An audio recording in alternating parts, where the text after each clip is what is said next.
Good morning. Welcome to the Divine Transformation Hub. Today we are going to see the daily inspirations from Matthew chapter 11, verse 28. Lent is often seen as a season of giving up, fasting, sacrificing, discipline. All that is good, but we can also have a look at it from a different angle. And that's what I'm going to talk to you guys today. Lent season, the season of Lent is actually becoming closer to God. Jesus does not say that uh, you become a good boy and good girl and then comes to me, I will give you rest, I will give you all the blessings. He says that come to me. He says, leave everything aside, come to me. And this is deeply countercultural. The world says, fix yourself and then prove yourself and then everything else follows. But Jesus is just countercultural. He says just the opposite. He says, bring it all, just come just as you are. Doesn't matter how you look, what you have, what skills you have, what else do you have, whether you are in whatever season of life you are in. Okay, so that really calls for a surrender. Lent creates space for us to acknowledge what we usually hide. Many times we try to hide a lot of things, hiding, masking, and performing as though everything is excellent in our life. Okay, but Jesus says, just come to me, just as you are. You really don't have to perform in front of me. Come into my presence. That's what he says. Okay, and next is take his yoke, meaning it calls for a aligned living. Yoke implies partnership. Jesus is not removing the responsibility and saying, come to me, just pray and fast, and then everything gets sorted out. He says he doesn't remove the responsibility from you, but he's reframing it. He says, the control, when you sit in my presence, you just come just as you are, without guilt, without shame, without control. The control becomes trust in him. Normally we go to Jesus, or we just pray to God, like we just tend to use God as a in the in as an analogy. We just tend to use like a prayer as an ATM card, put it inside, and then you take withdraw money from there, right? It doesn't work like that. Okay, so we don't have to strive, we don't have to please. He died for us 2000 years ago. So the control becomes trust, and striving becomes surrender. We just go and sit at his feet, just as we are, right? And then the noise around us, the problems around us become stillness. Then we get a lot of insight. That's what we call it as downloads. We don't walk away from life.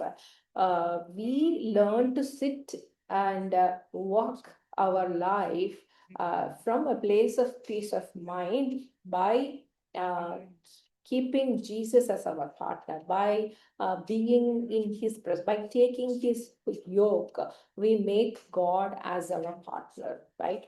And the lastly, receiving his rest. How do we've been talking about rest, operating from rest, Sabbath rest, and things like that. The promise is not just physical rest. Rest is not that you just go and sleep and then take rest. Okay, it's not in the literal sense. It is rest for your soul, rest for your emotions, all that is troubling you, all that is not working, the fear of future, the fear of health issues, the fear of death, fear of uncertainty, fear of everything around us. The world is spiraling, right? So this is how do we rest when we enter his presence? Okay, by just by just being with in his presence, being with Jesus, the kind of rest that we receive from all the emotional triggers,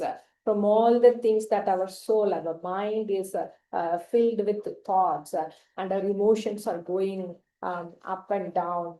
So this we get rest from all these things by looking at by looking at the media and reading news and watching YouTube, and you get to have a lot of anxiety, what will happen? What if the price, the inflation rate goes up? How will I survive? And all those things, okay?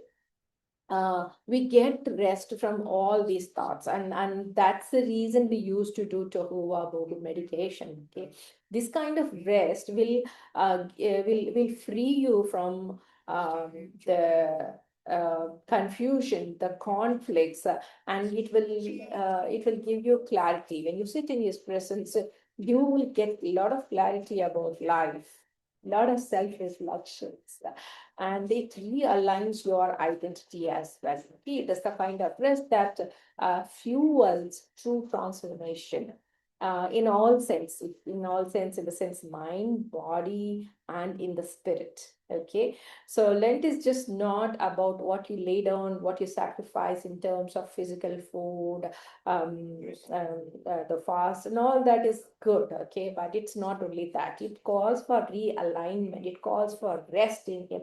It calls for partnership with God. It's about where you come, how you come to God. It's about the transformation doesn't begin with the discipline. It can let me reiterate that transformation doesn't begin only with discipline. It begins with surrender to God. Just run into Him just as you are.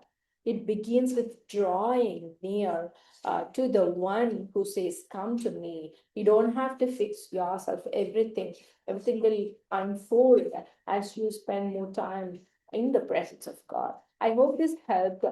Do remember to subscribe to my channel, the Divine Transformation Hub, and share. Feel free to share this video and bless somebody. I hope it helped. Have a blessed day.